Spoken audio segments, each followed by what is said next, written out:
ជំនឿនៅពេលមនុស្សត្អូញត្អែអំពីដែនកំណត់របស់ពួកគេតែងតែនិយាយថាខ្ញុំមិនអាចធ្វើវាបានព្រោះមានហេតុផលផ្ទាល់ខ្លួនទៅតាមផ្នត់ជំនឿរបស់ពួកគេពាក្យដោះសារទូទៅរបស់ពួកគេគឺនិយាយថាខ្ញុំគឺអញ្ចឹងឬបើនិយាយឲ្យស៊ីជម្រៅបន្ថែមទៀតពួកគេចង់មានន័យថាខ្ញុំគិតថាខ្ញុំជាមនុស្សបែបហ្នឹងឯងវាជាផ្នត់ជំនឿរបស់ពួកគេយើងអាចរៀនផ្នត់ជំនឿរបស់ខ្លួនឯងតាមរយៈការសិក្សាអំពីត្រីចូលអ្នកសាឡបងរៀបចំអាងទឹកតូចមួយដោយខ្លួនឯងបន្ទាប់មកបែងចែកវាជាពីរប្រឡោះដោយប្រើកញ្ចក់មួយផ្ទាំងមកបាំងដូច្នេះ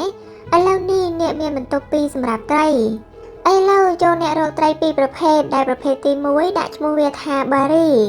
និងរកត្រីមួយប្រភេទទៀតដាក់ឈ្មោះវាថាមូឡែនហើយប្រភេទត្រីដែលយើងដាក់ឈ្មោះវាថាបារីនឹងជាប្រភេទត្រីដែលចូលចិត្តស៊ីមូឡែនខ្លាំងណាស់ដាក់ត្រីមួយទៅក្នុងប្រឡោះនីមួយពេលដាក់ដល់ទឹកភ្លាមបារីសម្រុកទៅកាន់មូឡែតហើយបុកក្បាលទៅនឹងកញ្ចក់មួយទំហឹងពេញដោយលឺសូរផាំងវាដកថយហើយតម្រង់ក្បាលសម្រុកចូលម្ដងទៀតលាន់លឺតែផាំងក្នុងរយៈពេលមួយសប្តាហ៍បារីនឹងឈឺច្រមុះជាទម្ងន់ទីបំផុតវាក៏ថាមូឡែតគឺមានន័យថាឈឺចាប់ហើយវាក៏សម្រេចចាត់ឈប់ដេញចាប់មូឡែតតទៅទៀតបន្ទាប់មកអ្នកអាចដកផ្ទាំងកញ្ចក់ចេញបានហើយទាយទៅមើលថាមានអ្វីកើតឡើងមែនហើយបារីឃ្លានអាហាររហូតដល់វាស្លាប់ទោះបីជាត្រីមូឡែតហើយនៅក្បែរខ្លួនរបស់វាក៏ដោយក៏វាមិនហ៊ានខំដែរវាស្គាល់ព្រំដែនរបស់វាហើយវាមិនហ៊ានហែលចេញក្រៅព្រំសីមានេះទេតើរឿងរបស់បារីគួរឲ្យសង្វេគណាស់មែនទេតាមពិតទៅ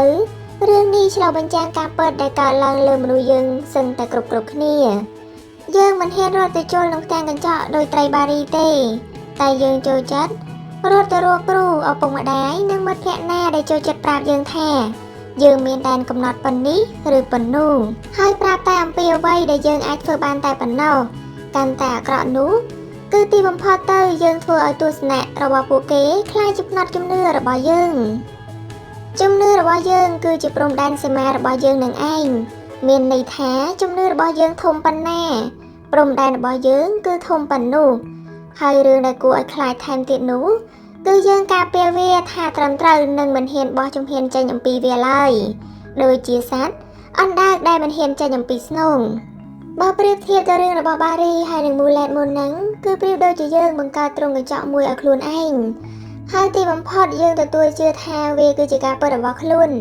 តាមពិតទៅវាគ្រាន់តែជាអ្វីដែលយើងធ្លាប់ជឿតែប៉ុណ្ណោះតើមនុស្សយើងចូលជំពាក់រឹងមាំប៉ុណ្ណាទៅនឹងផ្នត់ជំនឿរបស់ពួកគេចូលអ្នកពិចារណាលើជំនឿមួយចំនួនដូចជាជំនឿសាសនាឬជំនឿនយោបាយសាកល្បងមើលពេលនោះអ្នកនឹងដឹងមិនខានយើងភាគច្រើនគិតចង់ឲ្យខ្លួនឯងត្រូវជាជាងចង់ឲ្យខ្លួនឯងរីករាយថាតើអ្វីទៅគឺជាផ្នត់ជំនឿរបស់ខ្ញុំយើងភាគច្រើនមានផ្នត់ជំនឿរៀងៗខ្លួនយើងដាក់ស្លាកឈ្មោះឲ្យខ្លួនឯងថាដូចជាខ្ញុំគឺជាគ្រូបង្រៀនខ្ញុំគឺជាជីតាខ្ញុំគឺជាមនុស្សសម័យទំនើបជាដើមផ្នត់ជំនឿរបស់យើងគឺមិនខុសអំពីប្រូក្រាមរបស់កុំព្យូទ័រដែលគេហៅថា software នោះទេផ្នត់ជំនឿរបស់យើងតែងតែទន្ទេញដាក់ត្រចៀករបស់យើងជានិច្ចហើយវាគ្រប់គ្រងជីវិតរបស់យើងជាប់មិនដាច់ថែមទៀតផងទីបំផុតផ្នត់ជំនឿទាំងនោះក៏បានក្លាយជាផ្ទាំងផ្សព្វផ្សាយពាណិជ្ជកម្មរបស់យើង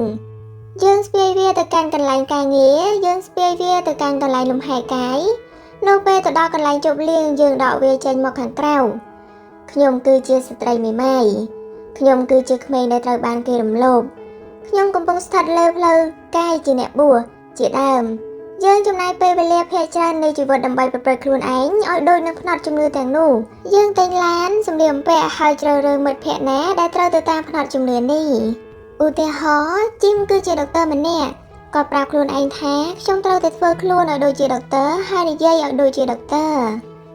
ខ្ញុំត្រូវការផ្ទះដែលស្ថិតនៅតំបន់ដែលពួកដុកទ័ររស់នៅហើយខ្ញុំត្រូវធ្វើសកម្មភាពណាដែលទាក់ទងនឹងសកម្មភាពបែបដុកទ័រគាត់កំណត់អ្វីៗគ្រប់យ៉ាងដោយផ្អែកលើតួនាទីជាដុកទ័រនេះប៉ុន្តែបុរសកំសត់ជីមរបស់យើងនេះគឺមានជីវភាពសក្តិក្រោះដូចជានំប៉័ងគ្រាមួយដុំអញ្ចឹងការព្យាយាមធ្វើឲ្យខ្លួនឲ្យដូចជាផ្នត់ជំនឿចាស់ឬផ្នត់ជំនឿអតីតកាលគឺធ្វើឲ្យយើងលំបាកលំបិនទៅវិញទេបើផ្នត់ជំនឿរបស់ខ្ញុំគឺខ្ញុំជាគ្រូបង្រៀននៅពេលដែលខ្ញុំបាត់បង់ការងារនេះពេលនោះខ្ញុំនឹងលែងស្គាល់ថាខ្លួនឯងជានរណាជាមិនខាន បើផ្នត់ជំនឿរបស់ខ្ញុំគឺជាអ្នកទទួលភ្ញៀវល្អម្នាក់ពេលនោះខ្ញុំនឹងបង្កើតឲ្យខ្លួននៅការលំបាកពេលឆ្លោះឆ្លុយមិនបានទទួលភ្ញៀវបានល្អព្រោះគ្មានថ្ងៃណាដែលល្អឥតខ្ចោះឡើយនៅពេលអ្នកចិត្តខាងណាម្នាក់ចូលមកបរិភោគអាហារពេលល្ងាចហើយខ្ញុំធ្វើឲ្យឆ្លោះឆ្លុយធ្វើឲ្យក្រោតខ្លោចពេលនោះវានឹងធ្វើឲ្យខ្ញុំមានអារម្មណ៍មិនល្អមិនខាននៅទីនេះគឺជាសេចក្តីពិតអ្នកមិនមែនជាផ្នត់ជំនឿរបស់អ្នកឡើយព្រោះអ្នកអាចផ្លាស់ប្ដូរវាបានហើយក៏គ្មាននរណាម្នាក់ខ្វល់ខ្វាយអំពីផ្នត់ជំនឿរបស់អ្នកនោះដែរព្រោះគ្មាននរណាមកហាមឃាត់មិនឲ្យអ្នកផ្លាស់ប្ដូរវានោះទេអ្នកមិនមែនជាកម្មសិទ្ធិរបស់ក្រុមមួយឬប្រអប់មួយណាឡើយអ្នកគឺជាមនុស្សដែលមានបទពិសោធន៍ជាច្រើនខុសៗគ្នានៅពេលដែលអ្នកឈប់ស្ពាយផ្នត់ជំនឿចាស់ៗដើរទៅវិញទៅមកអ្នកមកជាលែងផ្ដោតទៅលើផ្នែកណាមួយគត់នៃជីវិតរបស់អ្នកទៀតមិនខានដើម្បីមើលឃើញពិភពលោកខុសពីមុនអ្នកមិនចាំបាច់ត្រូវការឆន្ទៈទំនុកចិត្តលើខ្លួនឯងឬការវាកាត់ខួរក្បាលអ្វីនោះទេអ្នកចាំបាច់គ្រាន់តែមានសេចក្តីក្លាហានហ៊ានគិតគំនិតដែលអ្នកមិនធ្លាប់គិតពីមុនគឺជាការស្រេញដូច្នេះលើក្រោយពេលអ្នកប្រែជាអាអន់ស្រពន់ចិត្តចំពោះនរណាម្នាក់ចូលចង់ចាំថាម្នាក់នោះមិនបានធ្វើឲ្យអ្នកខឹងសម្បាទេតាមពិតទៅគឺផ្នត់ជំនឿរបស់អ្នកដែលធ្វើឲ្យអ្នកខឹងសម្បាខ្លាំងយ៉ាងនេះគំនិតអ្វីក៏ដោយឲ្យតែបណ្ដាលឲ្យអ្នកឈឺចាប់វាគ្រាន់តែជាគំនិតតែប៉ុណ្ណោះឬគ្រាន់តែជាសភាពចិត្តមួយតែប៉ុណ្ណោះដូច្នេះចូលអ្នកផ្លាស់ប្ដូរវាទៅ